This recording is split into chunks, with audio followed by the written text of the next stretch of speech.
आपके इलाके से एक उम्मीदवार चुनाव लड़ने आए थे बहादुरगंज से, अब नहीं है, उन्होंने पर्चा वापस ले लिया, शरजील इमाम। आपको क्या लगता है उनकी लड़ाई जेल में सह रहे हैं, उससे एमआईएम से इस तरह से एमयू कैंपस के बारे में जो चर्चाएं हैं कि एक इदारा लाया गया, वो बहाल नहीं हो सका, उसकी जमीन खाली पड़ी है, 50 स्टूडेंट्स एक कैंपस के अंदर पढ़ रहे हैं। आप यहाँ की सियासत में अब बहुत नए नहीं रहे, आपने क्या किया और अब क्या करेंगे? अलीगढ़ के अंदर में भी एक ग्रुप है जो नहीं चाहता है कि अलीगढ़ यूनिवर्सिटी का डिसेंट्रलाइजेशन हो। सर सैयद अली रहमान ने कहा था जो अब्र यहाँ से उठेगा सारे आलम पर बरसेगा। अफसोस कि अलीगढ़ में ऐसे लोग बसे हुए हैं जो ये कहते हैं कि ये अब्र यहीं से उठता है, ये अब्र यहीं पर बरसेगा। मैं कह रहा हूँ कि हेलीकॉप्टर का खर्चा देना पड़ेगा, हेलीकॉप्टर का खर्चा दे पाएगा कि नहीं दे पाएगा, वो इलेक्शन मटेरियल छपा पाएगा कि नहीं छपा पाएगा। एमआईएम अलग कैसे हुई दूसरी पार्टियों से, आपको क्या लगता है? क्योंकि वहाँ पे भी हेलीकॉप्टर चलते हैं। जनता का जो समर्थन प्राप्त था पहले से, उसमें और बेहतरी आई है। ये कहा जा रहा है कि अख्तर ईमान और उनके कुछ साथियों ने मिलकर टिकट बेचे हैं, लेकिन आपके ऊपर ये आरोप लगता रहा है कि आप मुसलमानों को कंसोलिडेट कर रहे हैं। इसकी बिना पर दूसरे जो तबके हैं वो कंसोलिडेट हो रहे हैं और आपकी जो राजनीति है वो डिवाइड एंड रूल की राजनीति है। बी टीम और ये सारी चीजें इसी के अंदर आती हैं। सीमांचल एक बस्ती है, एक कस्ती है जिसमें हिंदू मुस्लिम दलित अगड़े पीछे सब सवार है, सबका पर कैपिटा इनकम कम है, सबकी माएँ सबसे ज्यादा बीमार है। जो लोग मुसलमानों के वोट पर राजनीति कर रहे थे उनके पांव तले जमीन खिसक रही है। ये उन पागलों के जुमले हैं। Hello and welcome to Maktoob media. अभी हमारे साथ एमआईएम के बिहार प्रदेश अध्यक्ष अख्तर उल ईमान है।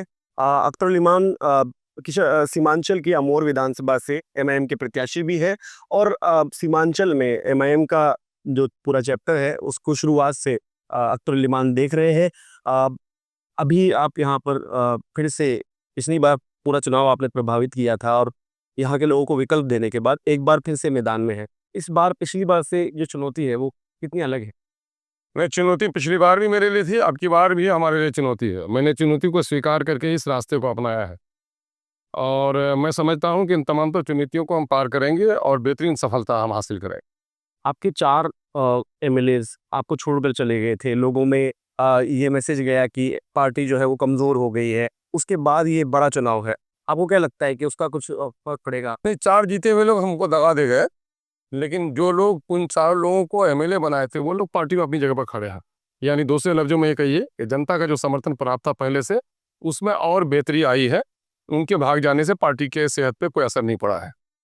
तो आपको लगता है कि आप वो जो आपको घाव लगा था, उससे उभर गए हैं और उसके बाद आप चुनाव में हैं।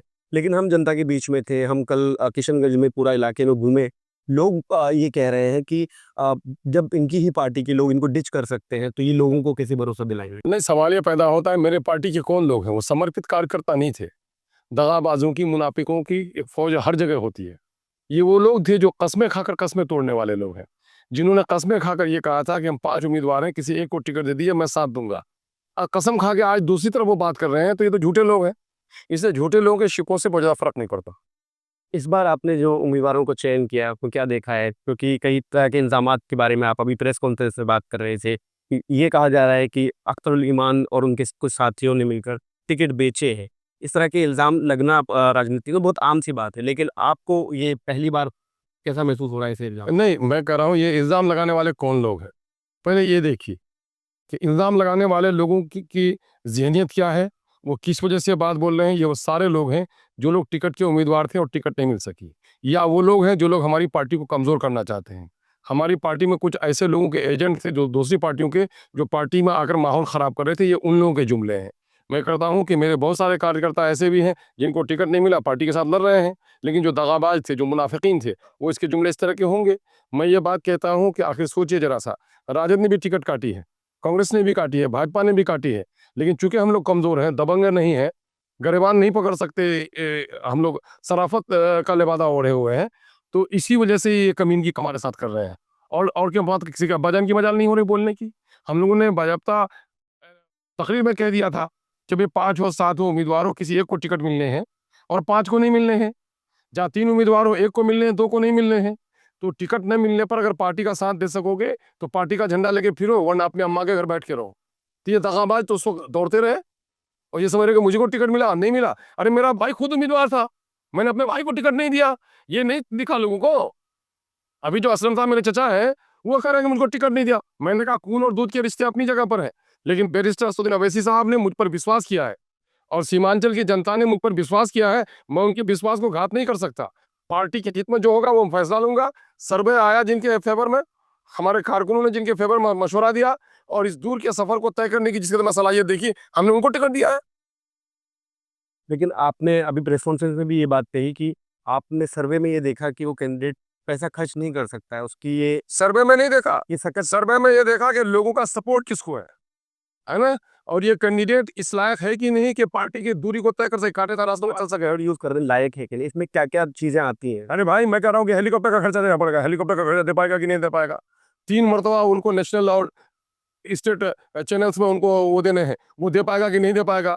वो इलेक्शन मटेरियल छपा पाएगा कि नहीं छपा पाएगा? ये सारी चीज़ें देखनी पड़ेंगी ना भाई। एमआईएम अलग कैसे हुई दूसरी पार्टियों से? आपको क्या लगता है? क्योंकि वहाँ पे भी हेलीकॉप्टर चलते हैं। हेलीकॉप्टर चलते हैं इस मायने में एमआईएम दूसरों से अलग है कि एमआईएम फिरका परस्ती नहीं करती, मौका परस्ती से फायदा नहीं उठाती, दलितों की, मखूरों की, मजबूरों की आवाज बनती है।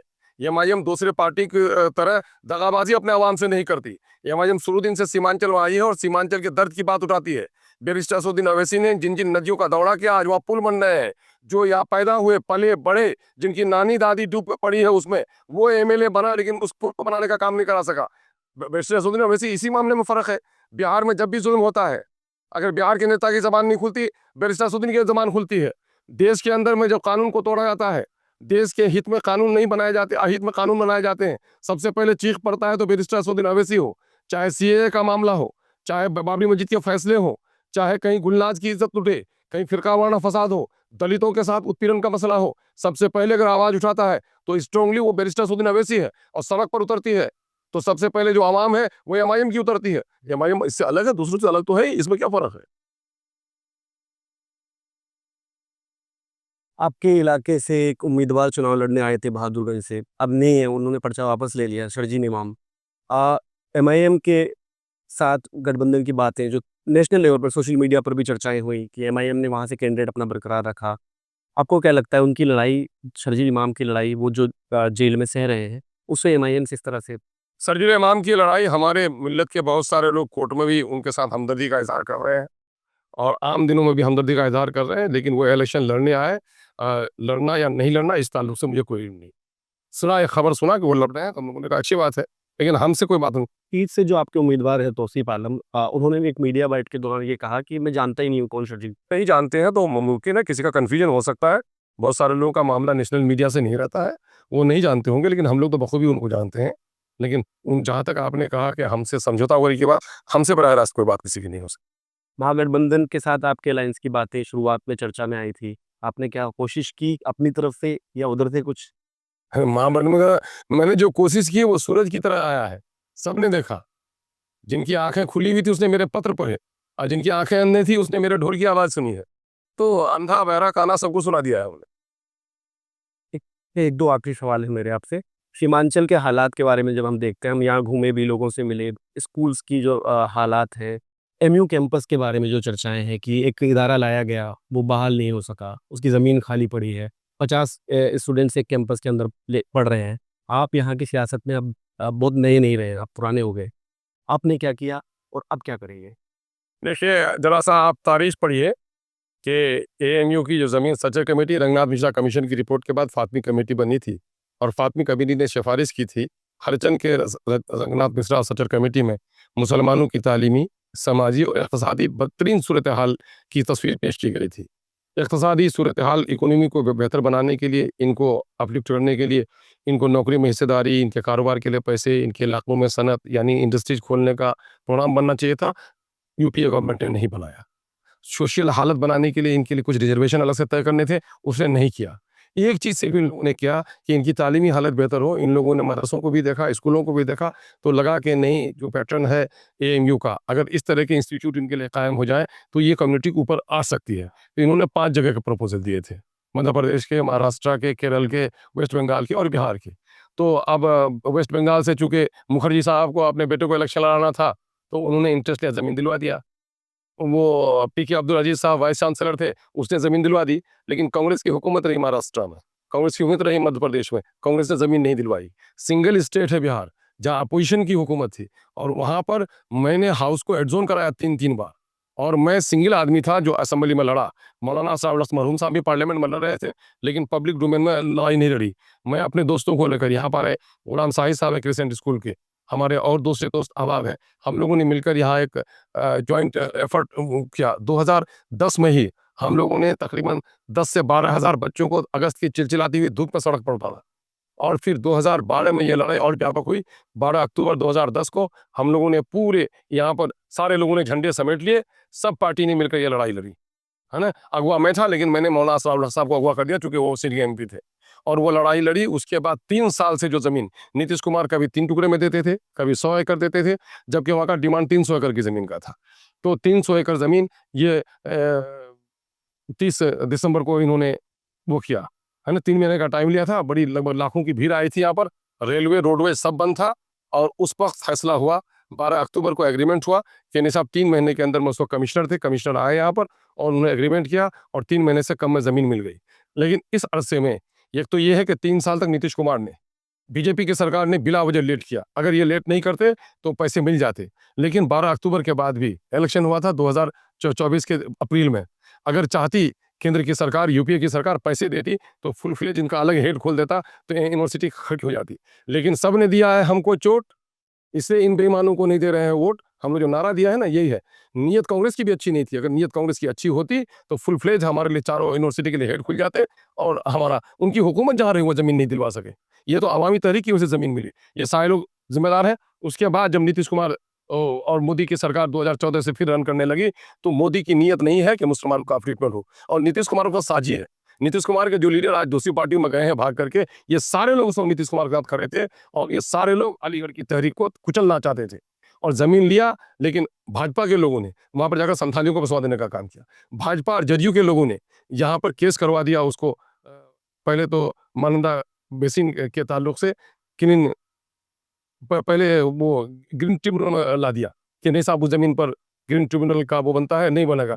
और उसके बाद फिर क्या हुआ, नेशनल क्लीन गंगा मिशन में उसका केस को डलवा दिया। ये सारा काम ये लोग कर रहे हैं और अलीगढ़ के अंदर में भी एक ग्रुप है जो नहीं चाहता है कि अलीगढ़ यूनिवर्सिटी का डिसेंट्रलाइजेशन हो। अरे ऑक्सफोर्ड जैसी यूनिवर्सिटी, बाहर की विदेश की यूनिवर्सिटियाँ डिसेंट्रलाइज हो गई है, एजुकेशन को आम किया जा रहा है, लेकिन कुछ चौधरी लोग हैं वहाँ पर जो लोग नहीं चाहे उनकी चौधराहट चले, उन्हीं के खानदान के लोग प्रोफेसर बने, वो लोग नहीं चाहते हैं, या फिर उनको किसी से बाहर नहीं जाना पड़े। वो सर सैयद अली रहमान ने कहा था, जो अब्र यहाँ से उठेगा सारे आलम पर बरसेगा। लेकिन आज अफसोस कि अलीगढ़ में ऐसे लोग बसे हुए हैं जो ये कहते हैं कि ये अब्र यहीं से उठा है, ये अब्र यहीं पर बरसेगा। ये तमाम तो लोगों की साजिश है जिसकी वजह से ये काम आगे नहीं बढ़ सकता। आखिरी सवाल है मेरा, सीमांचल में आपने एक विकल्प पेश किया एमआईएम के तौर पे, लेकिन आपके ऊपर ये आरोप लगता रहा है कि आप मुसलमानों को कंसोलिडेट कर रहे हैं। इसकी बिना पर दूसरे जो तबके हैं वो कंसोलिडेट हो रहे हैं और आपकी जो राजनीति है वो डिवाइड एंड रूल की राजनीति है कि हम मुसलमानों को कंसोलिडेट करके उनको विकल्प देंगे तो चीज़ें बेहतर होंगी। इसका क्या आरोप है? बी टीम और ये सारी चीज़ें इसी के अंदर आती हैं। अभी बी टीम के बारे में पहले मैं बता दूं आपको। जी। आप तो ज़हीन मीडिया कर्मी हैं। पिछले दिनों में पार्लियामेंट का इलेक्शन हुआ था। पूर्णिया में मिस्टर तेजस्वी जी आए थे और तेजस्वी जी का वो बयान आपको याद है कि अगर आप इंडिया को वोट नहीं देते हो, हाँ, तो किसको दे दो? क्या बोला था उन्होंने? इंडिया को दे दो। तो बताइए, इंडिया को वोट देने के बाद जो करे, बी टीम वो कि मैं हूँ। आप ये बात बताइए, 2005 भी आपको याद होगा, पढ़ने का ज़माना आपका होगा। 2005 में हम भी एमएलए बनकर गए थे। 75 लोग हम लोग जीते थे, 29 लोग जीत कर आए थे। दिवंगत नेता रामविलास पासवान जी, उन्होंने ऑफर किया था लालू जी को कि मुझे साथ ले लो, किसी मुसलमान को लेकिन चीफ मिनिस्टर बना दो और बीजेपी के हाथ में सरकार जाने मत दो। लालू जी ने उनके प्रस्ताव को नहीं माना, बीजेपी के हाथ में बिहार को दे दिया, लेकिन किसी मुसलमान के नाम पर समझ नहीं हुए। बीजेपी की बी टीम कौन हो गए? अब जहाँ तक कंसोलिडेशन की बात करी जा रही है, मैं सीमांचल की बेबसी का रोना रोता हूँ। अररिया, पूर्णिया, कटिहार, किशनगंज में 40%, 45% मुस्लिम्स हैं और 55% नॉन मुस्लिम्स हैं। क्या उनकी हालत अच्छी है? मैं तो इस कश्ती की लड़ाई लड़ रहा हूँ। मैं कहा सीमांचल एक बस्ती है, एक कश्ती है, इसमें हिंदू, मुस्लिम, दलित, अगड़े पिछड़े सब सवार हैं। सबका पर कैपिटा इनकम कम है, सबकी माएँ सबसे ज़्यादा बीमार हैं, सबके बच्चों के सबसे ज़्यादा पलायन है, बेटियों का पलायन यहाँ पर हो रहा है। मैं तो सीमांचल की लड़ाई लड़ रहा हूँ। ये जो अवसरवादी लोग हैं, जो लोग मुसलमानों के वोट पर राजनीति कर रहे थे, उनके पाँव तले जमीन खिसक रही है। ये उन पागलों के जुमले हैं, कोई अक्लमंद और ईमानदार का जुमला नहीं है। जहाँ तक बीजेपी के लोगों की बात आप कहते हैं, तो बीजेपी के लोग पहले से ही यहाँ पर कंसोलिडेट हैं। आप देखेंगे कि 2014 में नहीं आया था, इनके